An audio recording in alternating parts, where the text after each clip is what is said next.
Welcome to another episode of The Brand Called You, a podcast and podcast show that brings you leadership lessons, knowledge, experience, and wisdom from thousands of successful individuals from around the world.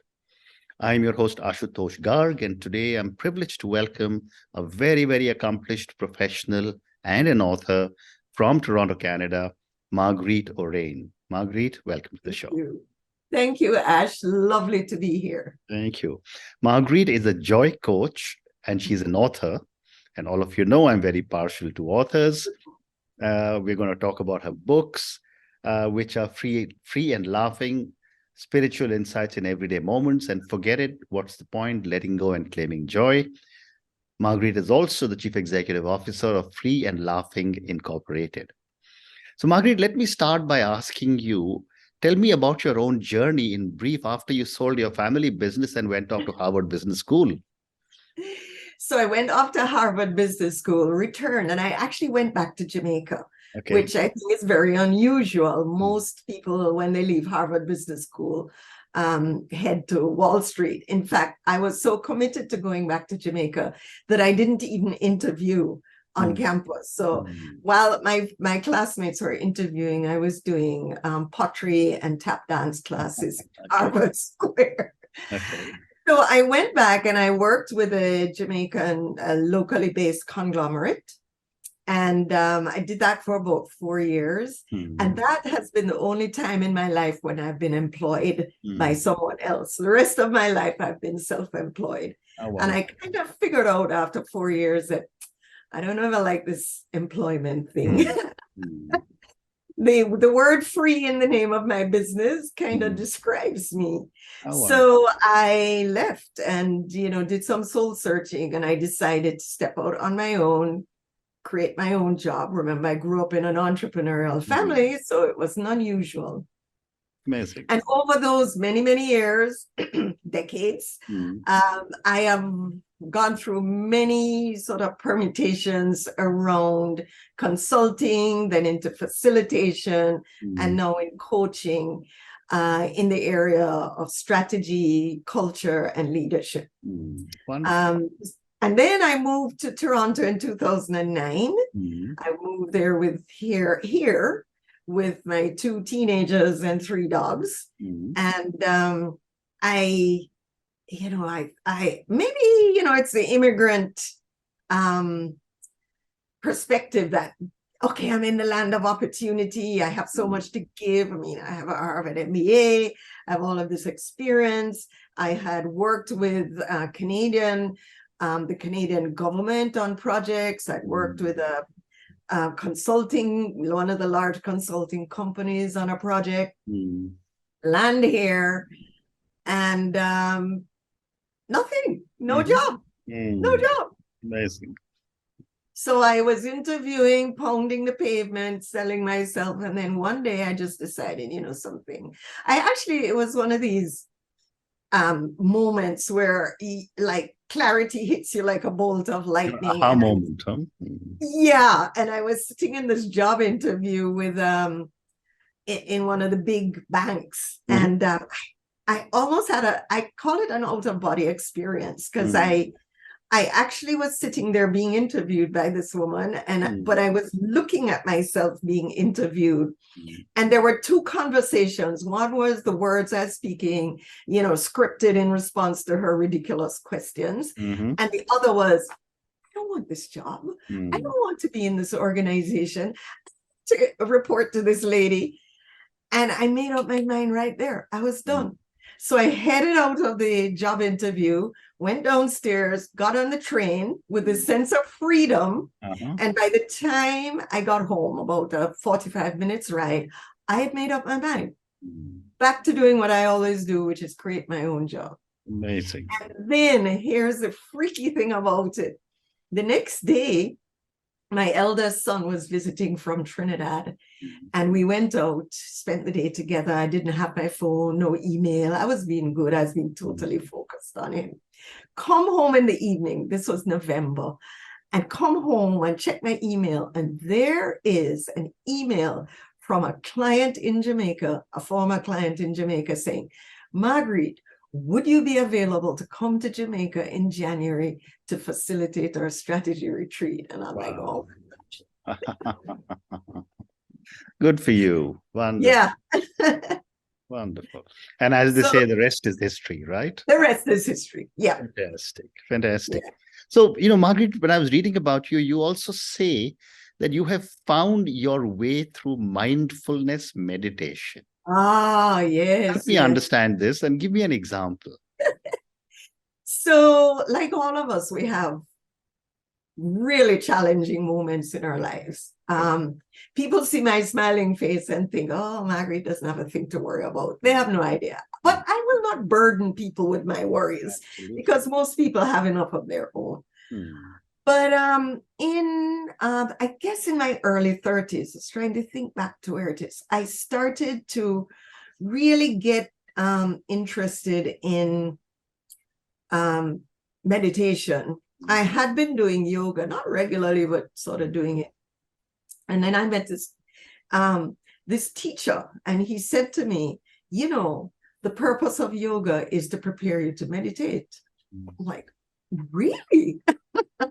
And so I started to explore meditation, and I started to practice, but not very consistently. And when we got to the pandemic, now I'm in Toronto. Most of my clients are in the Caribbean. I can't travel. And they're feeling it. They didn't have the safety net that businesses in Canada had. So I had this wonderful resource, time. And so I started really recommitted to meditation daily. And it just made all the difference to how I was able to navigate the pandemic with ease, grace, and joy, as I like to say. So it actually was, I don't want to say it was wonderful because it was hard, but it was as if meditation, my daily practice has allowed me to sort of skate over it, recognizing that there's stuff underneath, but I'm able to keep myself in a place where I can look at things with distance, a little dispassion, if you will. Well said. Well said. Yeah. So let's now talk about, what you are so passionate about, which is coaching. Tell me a little bit about the kind of work or the coaching you're doing at Free and Laughing Incorporated. Okay, so Free and Laughing, my company name, came from my first book. The title of the first book is Free and Laughing. And I could think of no better name for my business than Free and Laughing. And I always chuckle whenever I share it with my lawyer or the bank. They smile. And I'm like, well, that's kind of nice that people are smiling at the name of your business. So I start, sharing joy just with the name of my business. So Free and Laughing really focuses on helping people to live, work, and lead with joy. And I focus on high potential, C-suite, in sort of what I call the medium to large companies, but they're medium to large in a smaller environment. So I'm not in the Fortune 500 space.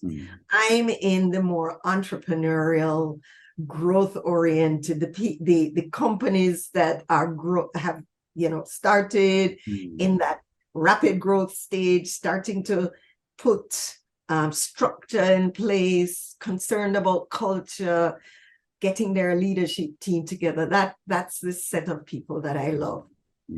I'm primarily private sector. I used to do government work in Jamaica, and I'm like, I love working with CEOs who we go through something today and tomorrow it starts implementation. Well said.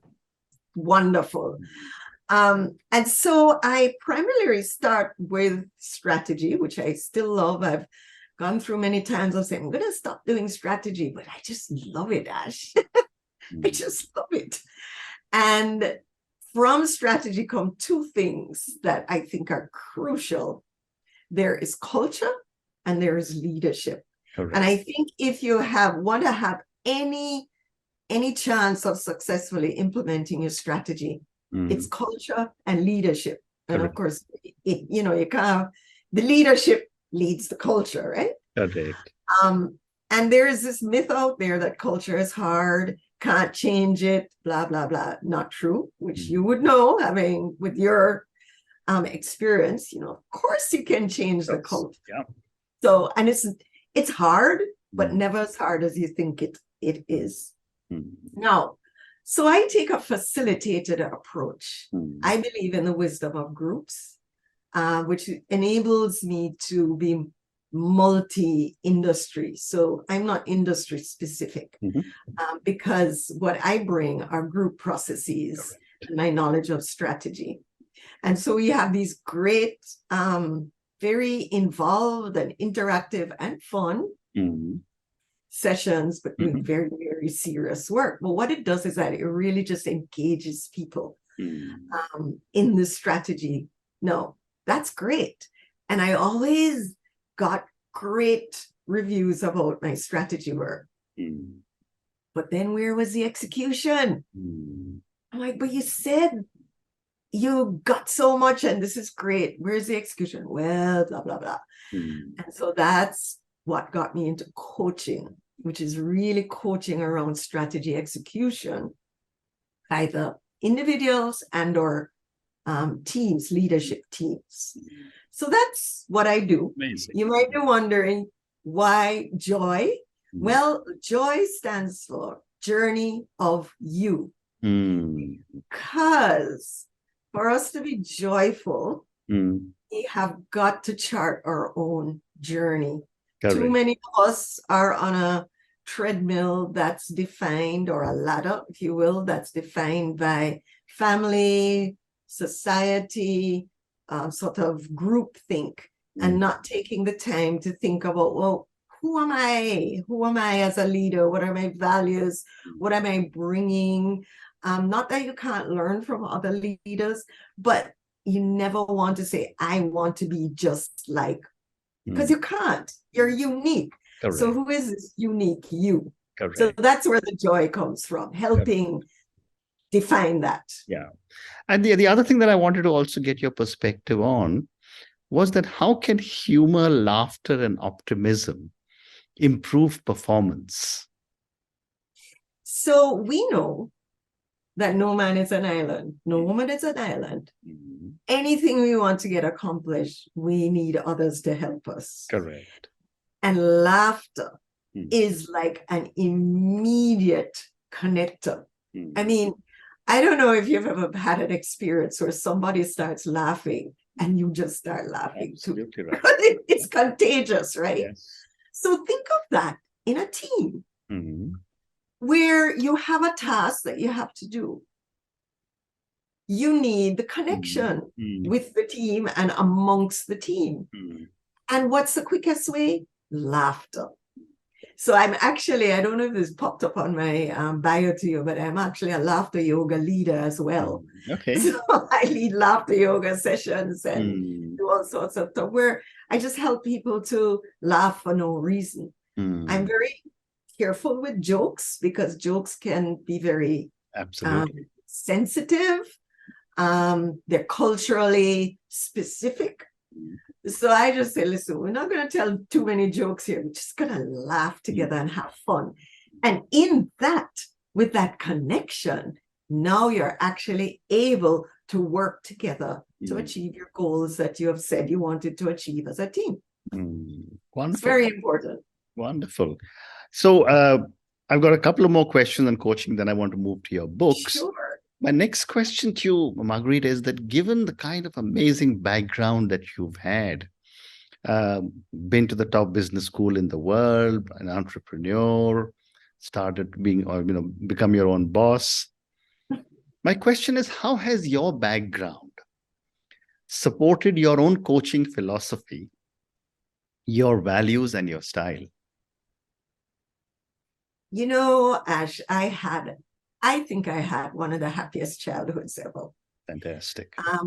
Grew up in Kingston, Jamaica, at a time when it wasn't too developed.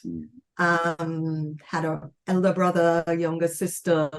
Our home was on a pretty large lot of land, lots of fruit trees, 2 big mango trees. Mm-hmm. And my sister and I were tomboys. And my parents accepted that. And they encouraged us to play games. My dad's mantra was play games, eat fruit, drink milk. Well, I don't do the drink milk part, but I did the others. I never did like milk. But they encouraged us to participate in sports. Remember, these are girls, right? We did ballet, music, played hockey, tennis, whatever we wanted to do. But I think the most important thing I wouldn't say the most, because there's so many important things mommy and daddy taught us. But one of the things they did is that they never, ever compared us to each other. I never heard, and I checked with my brother and sister on this, we never heard them say to us, why aren't you more like your brother? Or why aren't you more like your sister? There was total acceptance. Now, how does that play in coaching? Because when I coach someone, I have to coach from where they are.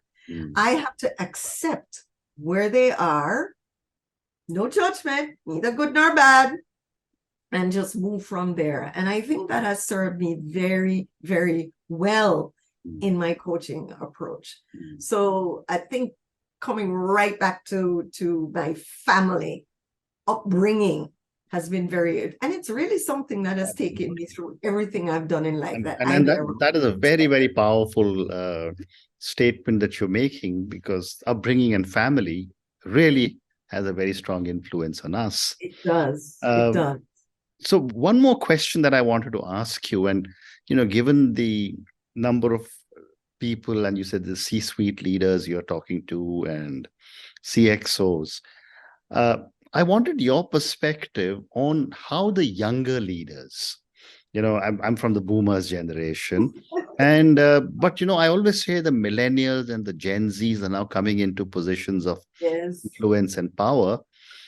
And I always say that they have brought in a new paradigm, a breath of fresh air into most organizations. I'd love to get your thoughts on what are some of the areas these young leaders need to be coached in. So the first thing is that we need to stop bashing them. I'll hear people bashing them of our generation, and I say, listen, just remember that we brought them up. Correct. Okay? So don't blame them for anything. It's our acceptance again, right? And I just am so excited by them because they do not put up with a lot of nonsense that we put up with, right? And they are in a bigger world. There are many, many, many more opportunities. I mean, I'm sure the same was true with you as with me. You leave high school. How many career paths do you have? It's 1, 2, 3, doctor, lawyer kind of thing, right? The infinite possibilities for them, not just in terms of career, but in terms of the world where they choose to live. So we have to recognize that. So in terms of coaching, I come to them with a place of acceptance. And one of the things they want to do, and maybe I don't want to say I have to slow them down, but I just bring a little structure to them, is that they want to achieve everything. And, which is beautiful, they want to have a very affirming family and personal life. So I see this generation being very concerned with being good fathers and good mothers. I actually coach a lot of young men, and I see them. Yes, they have their jobs, and they're committed to rising on the leadership ladder, but they're not going to sacrifice their family. And I think that's wonderful. So get clear on what they want. Help them to get clear on that. Help them to peel away the societal expectations and help them with the confidence to get clear on what they truly want, and then to start putting that in place.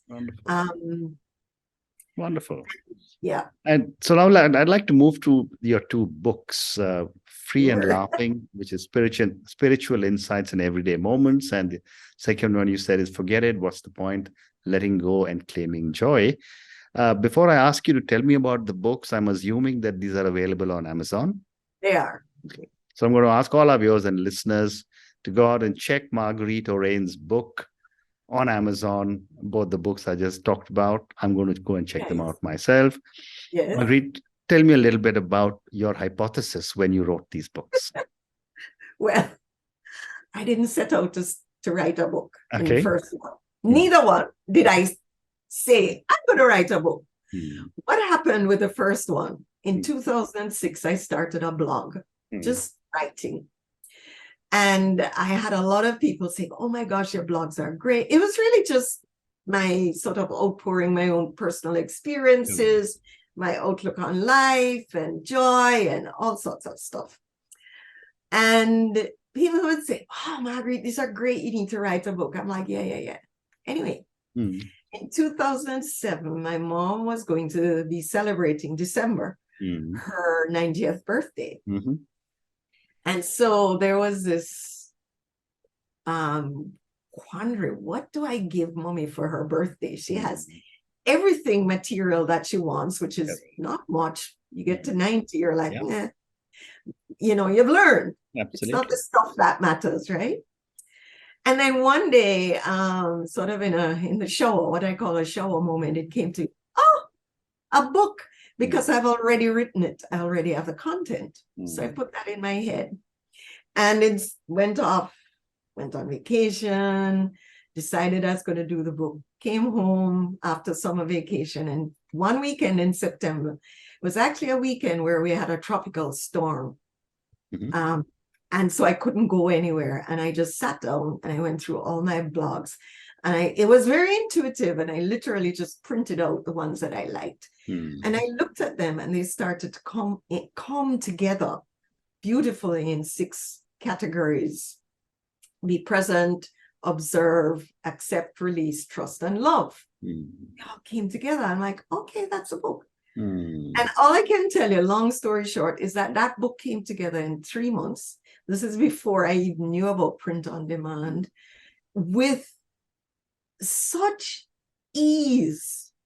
Like the right editor turned up, the right book designer turned up, the right printer turned up. It just came together with ease. Wonderful. And then I launched it in December. And for mommy, and it was just wonderful. And I reflect on it and I'm like, well, why was my experience with this book such a beautiful experience? And here's why. Because my sole motivation in writing this or publishing this book was love. That's it, for my mother. Amazing. And when you come to something with love, it can only be ease. Absolutely. So I gave her book. Then I had 999 more to sell. Fantastic. And so then I came to Toronto. So that's the first book, Free and Laughing. By the way, when you read the introduction, you'll see where Free and Laughing actually came from an email mommy sent. Then I come to Toronto and I'm like, oh, well, maybe I should learn how to write. So I enrolled in the University of Toronto Creative Writing Program. And part of we had a final project to write something of 25,000 words. So I did it, got my certificate. I'm like, well, if I put all of this effort into writing a project, why wouldn't I publish it? So that's where Forget It, What the Point came from, which also came from mommy. Okay, fantastic. I published that in 2018. You'll see the yep, I can see it behind you. Cover right behind me. Yeah. And again, that was just reflections and vignettes. These books are not how-to.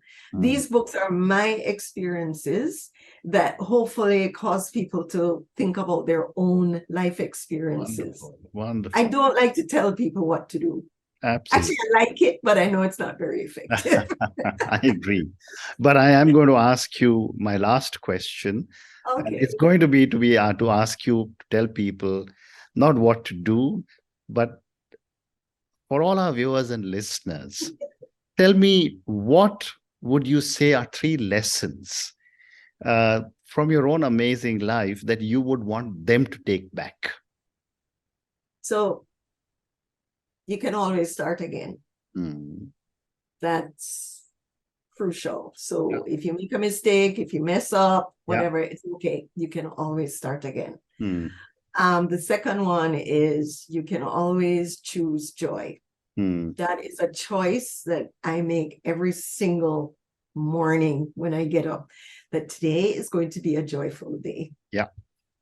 And the third is, no matter what happens, find something to be grateful for, because that will help you to get through whatever it is. Because as joyful as I am never going to deny that there is suffering, there are difficulties, there are challenges in the world. It's it's part of the human experience. So we can't get away from it. What we can do, though, is manage the way we look at it. How wonderful. And on that note, Marguerite, and your three amazing lessons, you can always start again. You can always choose joy. And the third one, find something to be grateful for. Each one of them is so profound and yet so simple. Thank you so much for speaking to me about journey of you, joy. Thank you for speaking about your amazing journey, and how you so easily moved from being an entrepreneur to Harvard Business School to becoming a coach. Thank you for talking to me about, some of your own thoughts about coaching, about millennials and Gen Zs. Thank you also for speaking to me about both your books. And I must compliment you about how much credit you have given to your mother for both your books. Thank you for speaking to me, and good luck to you. Thank you so much, and blessings to you and all your listeners. Thank you. Thank you for listening to the Brand Called You videocast and podcast, a platform that brings you knowledge, experience, and wisdom of hundreds of successful individuals from around the world. Do visit our website www.tbcy.in to watch and listen to the stories of many more individuals. You can also follow us on YouTube, Facebook, Instagram, and Twitter. Just search for the Brand Called You.